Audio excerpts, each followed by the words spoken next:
Players want more challenge. The whole point of an extraction shooter is that you're challenged to even survive in this world.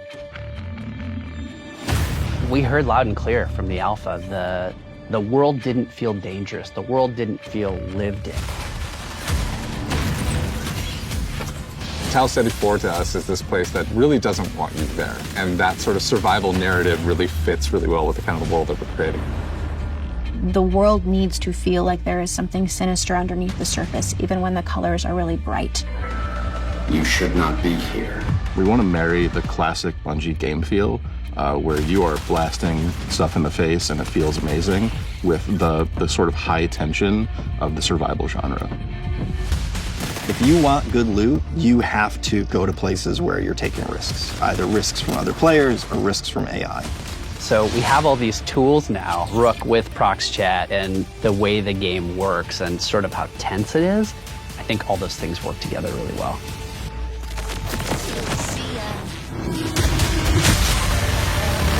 You have another Rook. Come on, stop that. No. Sorry.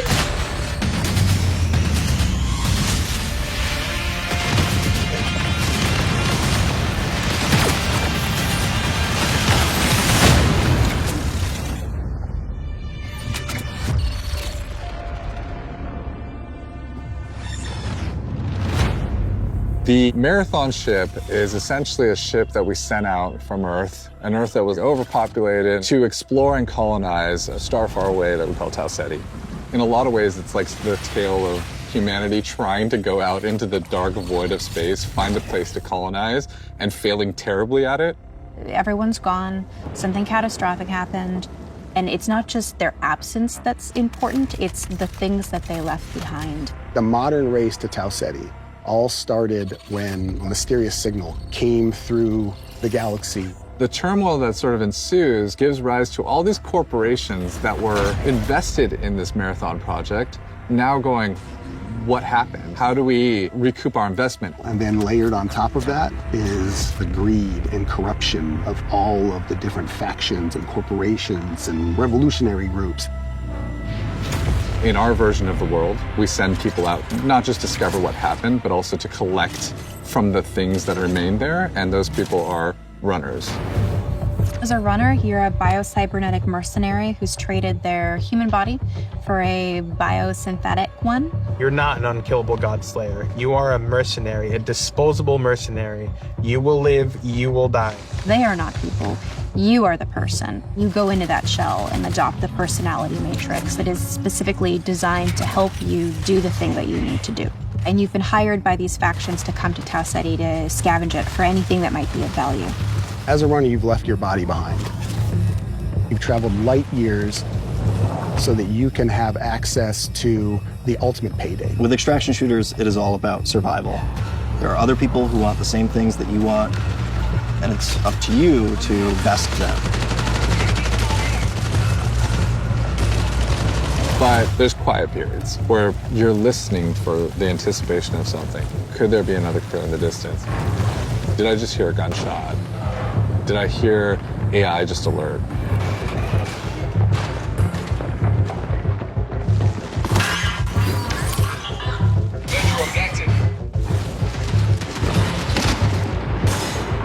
And then there's the loud, bombastic action moments where the minute something is alerted, the minute you're in that fight, now it's go time. Players particularly pose a lot of danger to you. They can make a lot of decisions that you might find illogical and completely trick you into scenarios. Sometimes the best loot box is another player that you see along the run. So there's a few different ways you can play the game. So one of them is you can play in crew, both with your friends and also through crew fill, which will just match you with 2 other players. You can play solo, and you'll jump into a game with a bunch of other solo players. In solo, I think the stakes are a bit higher, right? You have only yourself to rely on. You still have ProxChat, so you can call out to other solos, but you are playing a tense alliance game where it's really up to them whether or not they decide to honor or respect that alliance you might have created. It's all about figuring out what's your investment, what's your stake, when to get in, when to get out, and when to kill the other guy. Being good at Marathon is like playing poker with guns.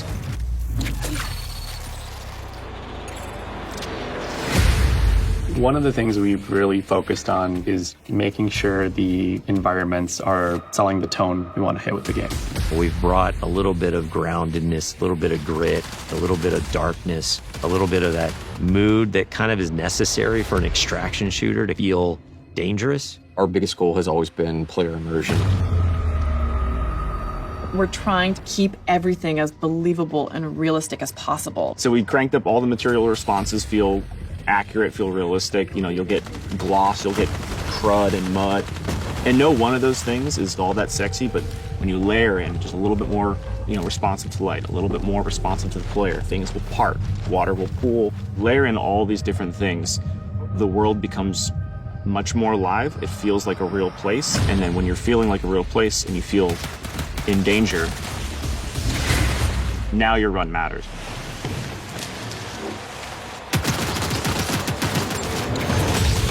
I look back at some of the alpha shots, and it's kind of hard to tell when it's sunny or when it's rainy. Weather feels like weather now. But like when it's sunny, you get this really nice like bleaching effect. It feels bright. It feels like warm when it's sunny now. I feel like we're just celebrating that color so much more. I think it just contributes to the whole effect. So we have dead bodies in the game now. We also have like decay on the runners themselves. Like you'll actually see them fall apart. We're actually dropping the body stays there, and the body slowly decays over time as you loot it. So you come into a room and you see a bunch of carnage, but you see one body is still pristine, you know that their killer is probably close, and you are not safe. If everybody is just a messy goop, you're probably okay. Audio is a huge gameplay component in Marathon. Every sound plays a function.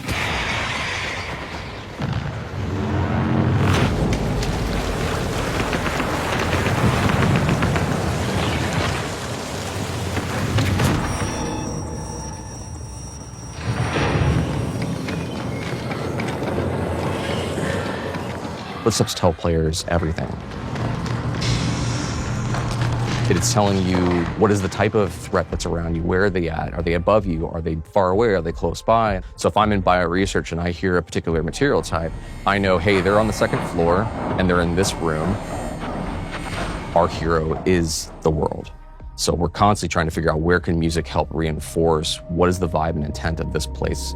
There was the discussion about the interaction between score and sound design. And I wanted to create a score that wasn't just like full of instruments you've heard before. The job was, how can I make what I'm seeing, this race to survival, even more nervous and even more terrifying or even more thrilling?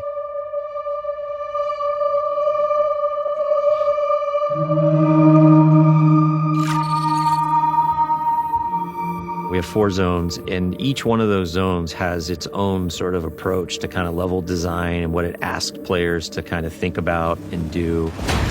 You're going to start with perimeter. You're kind of on the outskirts of the colony. It's a little more spread out. You got a little bit more areas to be safe and to sneak around, but it's also a little more straightforward. It really brings this sense of scale. It sits like in our fantasy as expansion site for the colony on the very edges of where they had settled on Tau Ceti. UESC are also there trying to understand what has happened and secure the area. Death is a part of Marathon. It happens a lot, even on perimeter, which we talk about as a more friendly zone to new runners. You are still gonna die a lot. Attention, unauthorized runner. You are trespassing in a military security zone.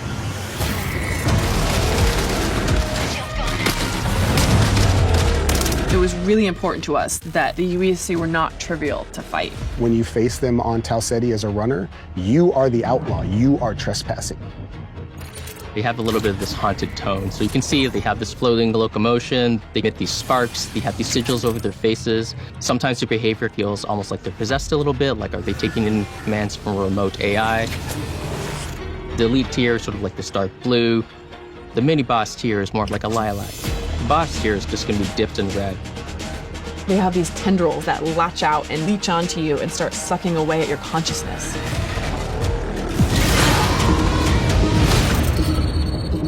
you're getting into Mars, you're starting to understand something bad happened here, and you're seeing signs of that in a way that wasn't apparent on perimeter. On Dire Marsh, we've got the anomaly, and it's this strange alien entity that has erupted up out of the ground. You're really feeling signs that this is more of an epicenter of where things went wrong on this colony. It's got a different style of gameplay. It's more like a central complex that is rich with overlapping areas and regions that you can find yourself kind of bleeding from one encounter to another. It's a great map to go in when you just want some action, and you're gonna need somewhere to farm.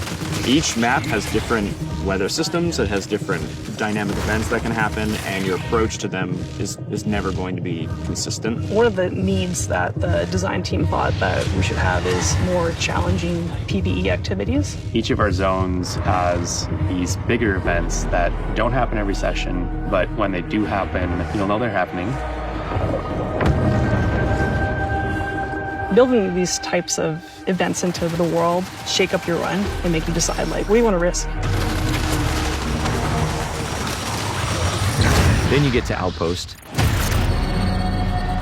And Outpost is a more functional, thriving UESC facility. There's scan drones flying overhead, the UESC's everywhere, there's tripwires, there's a weather hazards. It's a lot of stuff you're up against from the get-go. Outpost is a smaller map, but it's also a lot more vertical. It's built around a specific building that we call the Pinwheel. This is just this meat grinder of a structure that's like a corkscrewed building that has nooks and crannies and hallways, and it just becomes a real cluster when you're in there fighting.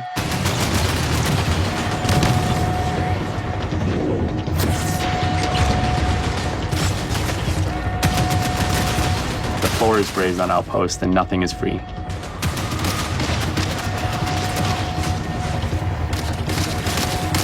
The Pinwheel hosts some of the best loot opportunities. But it's noisy, players are going to know you're doing it, so there's extra risks.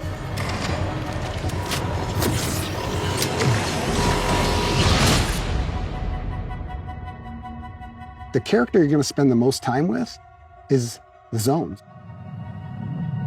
Understanding each personality of every zone. That's the storytelling every player gets. Every time you're on the planet, you can look up and see the ship floating and looming in the skybox, reminding you of why this place even exists, but also reminding you that something up happened here, and you got to figure out what it was.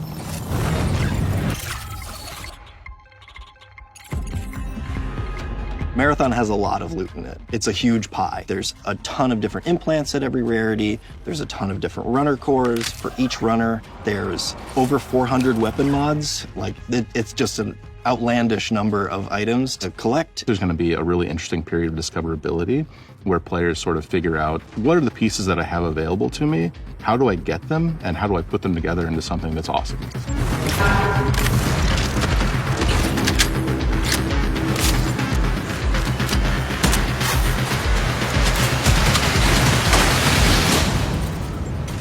You can go through and look at how many iconic weapons have come from Bungie. And it's something that we really want to hold up and make sure that we're matching that legacy. Visually, they're all really, really distinct and clearly Marathon, but we wanted animation-wise a majority of them to feel recognizable. So when you put them in your hands, you knew how to use them. The mods will basically allow you to increase certain stats on the guns, that battery SMG. The gold mod, full-blown, turns it into the needlet. The sidearm is a gun that is effective in close quarters, but maybe not too much outside of that.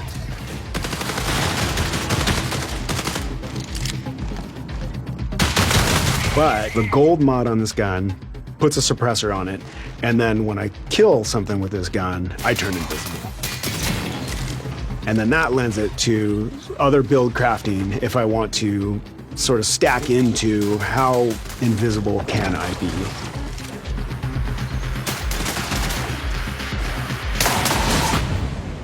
Even some weapon mods can improve stats and your runner shell's capabilities. So there's lots of different ways to raise the floor of your stats so that you're coming into each run strong.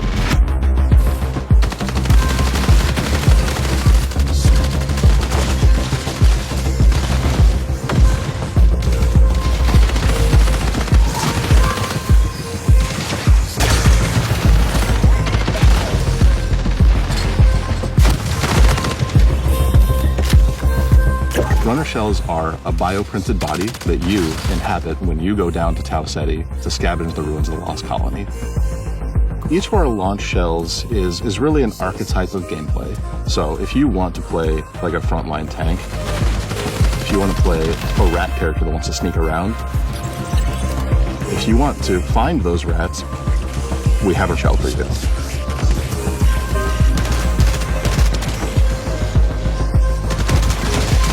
The idea there is like, have a broad spectrum that everyone can kind of find a little bit of a home to, and then we're going to build on top of that. Cores and implants mold the kit into a playstyle that you want. So examples of those are like, on Thief, I get a second grapple. On Destroyer, I pull out my Riot Barricade, and as it takes damage, it's actually converting that damage into shield back to me. And these can be used in combination with each other to shift the gameplay style of your runner kit. At any point you feel like you don't want to risk anything, or maybe you're down on your luck and you want the opportunity to get back, Rook's your guy. Rook is a prototype runner shell. It's a mode where we make it easy for you to just kind of drop into a match that's in progress and run about and try to scavenge as much as possible. You are going in solo to a run that's already in progress. You don't have a team, you have a very limited loadout, but you're not risking anything. This lets you kind of get in, grab a little bit of loot, and then bail. So when you get like a really powerful gun or implant or core, it is unlocking some new space or new challenge that you've never done before, and the loot is helping you reach greater heights.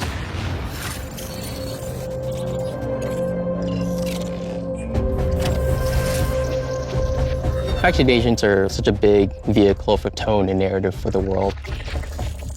Each faction has their own motivations, their own desires, the things they're going to ask you to do. We've got Traxxas. They're the most powerful corporation in human history. They have very long arms and very deep pockets to kind of get what they want. So they might ask you to go and find specific weapons or mods. Congratulations, runner. Your last performance evaluation was rated on track. If you're a PvP player, one of the factions is called Arachne. They're essentially a death cult. What that translates to is that they're asking you to go and kill other runners. The sacred thermodynamics of violence. MIDA is all about destruction. They are going to give you grenades, they're going to give you claymores, they're going to let you blow the place up. And they are irreverent and dangerous. They might ask you to upload this malware into a UESC dropship, and as it leaves, it explodes and careens off into the distance. We have big plans. Explosive, visionary. Each of our factions has an upgrade tree that you unlock progressively as you gain reputation with them. And along the way, you're going to unlock these capstones that are these special upgrades. When you unlock that final capstone, you're gaining access to the best stuff in the market. You're getting gold items. In addition, these faction upgrades can increase your runner's base stats, and those base stat upgrades are permanent for the rest of the season.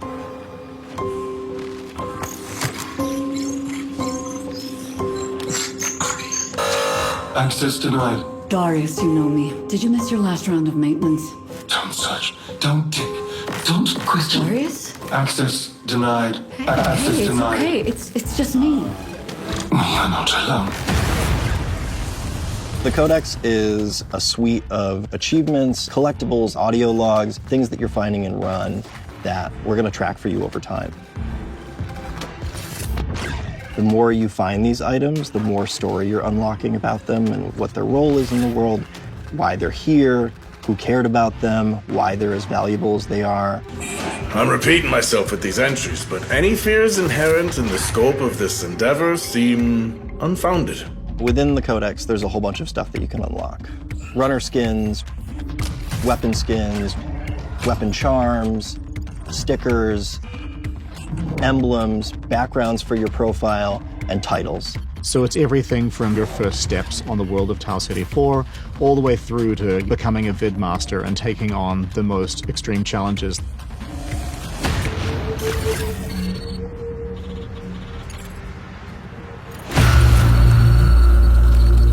The marathon ship is the hardest place to survive in this game. And if you're not ready to take your best stuff, well, you're not going to survive.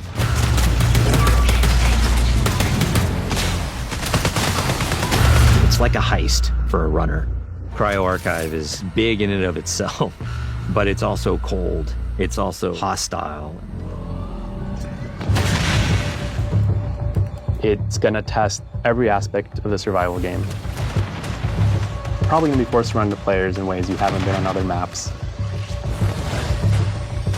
You're going to run into basically every type of environmental threat you have faced before. You're going to fight a who's who of the highest tier UESC units, and the UESC are there in this presence you haven't seen before.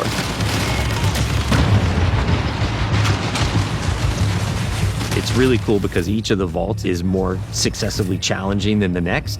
And that 7th vault is where you both are going to get the coolest thing, but also where you're going to learn the most about what happened to this place. At some point in your journey in Cryo Archive, you might start wondering if the UESC are there to keep you out or if they're actually there to keep something else in.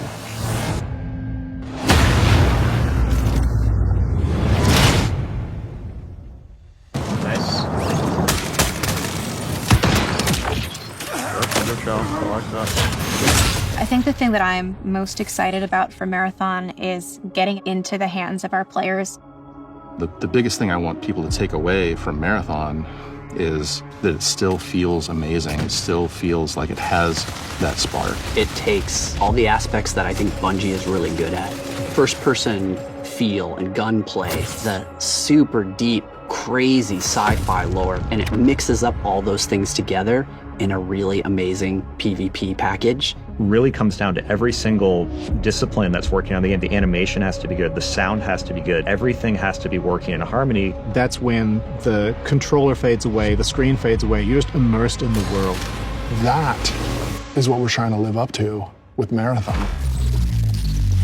It is a mad dash. I'm not going to front about that. It's a mad dash to the finish, but that's when you got to put in the elbow grease and the extra sweat and blood it takes to get this done. Dude, what is this? What is it? 5 people in the extract.